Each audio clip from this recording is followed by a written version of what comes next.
Bom dia, senhor presidente, nobres pares e público que aqui nos acompanha na manhã desse dia, os nossos internautas, os telespectadores.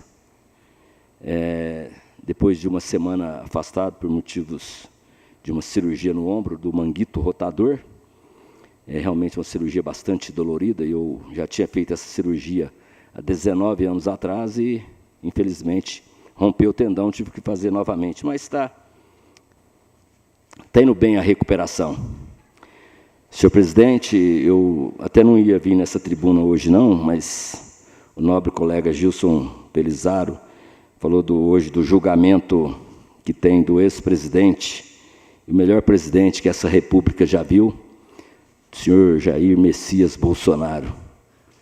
Um homem que está preso sem ser condenado. Tornozeleira, porque ele ia fugir. Ele ia fugir, mas tem um passaporte retido. Daqui a pouco, só se ele virar um homem alado, né, com asas, para sair voando, certamente aí alguém vai dar um tiro para abatê-lo, para poder levar ele ao banco dos réus. Nada do devido processo legal, da ampla defesa, do direito ao contraditório, nada disso nós vimos. Mas estamos vivendo tempos estranhos, em que a pessoa que acusa é a que julga, enfim. Já falei isso nessa tribuna, é como que chover no molhado, mas todos os réus do dia 8 de janeiro deveriam estar na primeira instância, porque ninguém tem furo privilegiado.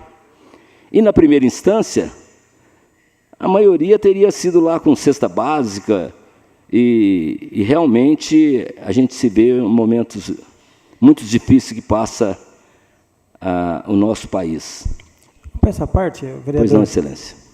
Não deu tempo de eu mostrar um vídeo ali, eu gostaria de pedir, se eu poderia pedir para botar um vídeo. É rápido, excelência? É rapidinho o vídeo. Então... Só que isso aí, ó, dá uma pausinha aí, só um minutinho. Aí, desse lado aí, pode quebrar tudo, viu, gente? Aí não tem problema, não. Porque aqui é o lado, né, que defende a democracia, as liberdades. Então, desse lado aí, acompanha para vocês. Aí, mas desse lado aí está tudo certo. Desse lado aí pode quebrar tudo.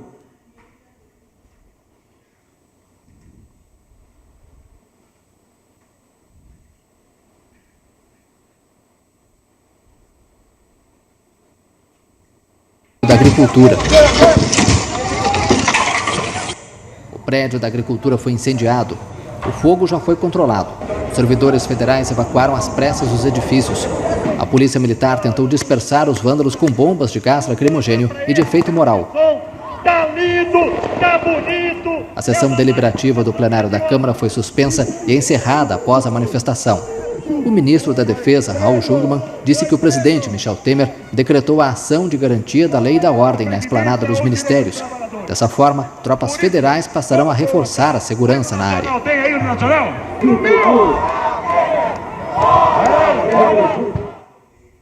A minha pergunta é, vereador, onde estava toda essa segurança aí no dia 8? Onde estava a Guarda Nacional? Onde estava, no caso, o presidente eleito para decretar lá a garantia da lei e da ordem e proteger o patrimônio? Como que aquelas pessoas entraram tão fácil lá? Então fica aqui o meu questionamento, e essas pessoas que estão sendo perseguidas, levando 17, 14 anos de prisão, é muito triste essa situação, enquanto aí os bandidos que saquearam o nosso país estão aí livre, leve e solto. Muito obrigado pela parte, excelência. Por nada, excelência. Realmente, veja bem como que é a política. Não quiseram a CPMI do INSS. Várias pessoas da extrema esquerda disseram que o Bolsonaro é que criou o desvio do aposentado. Mas eles não queriam criar a CPMI. Ora, então é só criar a CPMI, se foi o Bolsonaro, que não foi, se eu não estou enganado, foi pela medida provisória 871, que era um instrumento para impedir que houvesse esses descontos daqueles que tanto fizeram pelo nosso país, que foram os aposentados. Mas vivemos tempos estranhos. Por quê? Ontem eu estava ouvindo o atual ministro da Economia, o Haddad, explicar os 2 bilhões de déficit do Correio. Não tem, porque entrega a carta. Gente, tudo bem, então está dando prejuízo? O que você faz? Vende essa empresa, estatiza ela. Olha a Vale do Rio Doce, depois que ela foi privatizada. Qual que é a arrecadação de bilhões de reais que ela arrecada de imposto? Porque quando uma empresa ela é estatizada, tem lá a cadeira, lá tem o paletó, daquele que muitas vezes tem um salário de 200 mil reais por mês, e nem lá comparece. Pessoal, pois não, Excelência, claro. Quando Vossa Excelência fala, eu também acompanhei a fala do ministro Haddad ontem. Honestamente, eu como brasileiro, eu me sinto envergonhado de ter um ministro da Economia que não tem a menor noção do que é de fato economia. Ele, na verdade, foi perguntado, não foi nem sobre os Correios, sobre o rombo e o déficit das estatais brasileiras. Como ele não sabia o que falar, ele jogou apenas nos Correios e fez essa frase célebre, que poderia entrar aí para as coleções das frases da Dilma, explicando que a entrega de uma carta hoje, chegou até a ser engraçado, né? Que a entrega de uma carta hoje não compensa para os Correios, justificando esse déficit das estatais durante o governo do PT. Me sinto envergonhado em ter um ministro da Economia de tanto desconhecimento sobre a matéria que esse ministro tem. Obrigado, Excelência. Sempre é bom ser aparteado por Vossa Excelência. Agora, veja bem, ele confessou que ele fez 2 meses de economia, né? E parece que ele colou do Fábio Sharman, alguma coisa assim, o nome da pessoa. Agora, veja bem, é a mesma coisa que falar, o senhor Marco Garcia, o avião está ali, você pode pegar a aeronave aí. Eu não sei. Eu sei subir no avião, mas eu sei que os equipamentos que tem. Então, é como se fosse um laboratório. Coloca as pessoas que não têm capacidade nenhuma. Veja o Banco do Brasil. Os senhores têm ideia de quanto que é o salário de um presidente do Banco do Brasil, de uma Petrobras? Tem ideia, meu caro Donizete? Pode dar um Google. Isso bate na casa de 200 mil reais, salário mensal. Salário mensal. E ainda tem os bônus de participação nos lucros. Isso é um rio de dinheiro. É por isso que esse país está nessa situação que se encontra de 2023. O Brasil, o Lula pode fazer o seguinte, o Brasil estava à beira do precipício, nós só demos um passo à frente. Só falta isso. Porque empresas que davam lucro, hoje dão prejuízo.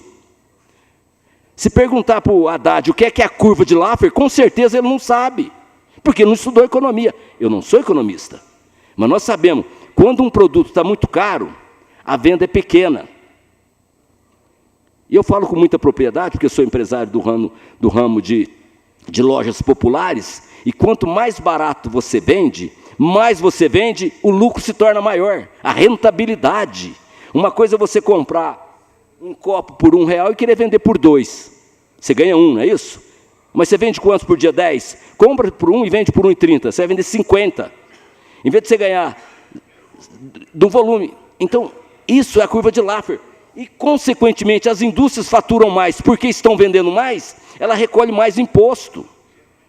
Isso é tão certo quanto o sol da manhã. Mas acontece que, enfim, eu vejo aqui o nosso colega, o Gilson Pelizaro, um cara sensato, eu gosto muito do Gilson, aliás, nós temos aqui já 6 mandatos juntos, eu tenho certeza que, no íntimo dele, ele não queria falar o que ele falou, porque ele sabe, como todos nós sabemos das verdades dos 8 de janeiro, só aquelas 180 e poucas câmeras que sumiram, de gravações daqueles que invadiram realmente, como que se pode, por uma questão de segurança, desaparecer as câmeras? Por quê? Será que tinha lá algumas pessoas que não poderiam ser presas, que estavam conhecidas? Isso, talvez a história lá na frente vai nos mostrar, porque essas câmeras, elas não foram apagadas, com certeza ela está gravada em algum pendrive, está bem guardado, uma questão de segurança. Mas todos nós, não precisa ser nenhum conhecedor de assunto de câmera que vai... Eu tenho câmera nas minhas lojas, que você armazena ela por até 1 ano, se quiser, aliás, pode ficar para para a posteridade, como tem os vídeos que tem aí na internet que resgata de quantos anos atrás. Agora, justamente num lugar em que é um dos prédios mais importantes desse país, que está aí na Praça dos Três Poderes, ficar desguarnecida dessa tecnologia que é as câmeras. Infelizmente, aconteceu e eles fazem com coisa que é verdade e a gente faz com coisa que acredita. E assim, muito obrigado, senhor presidente.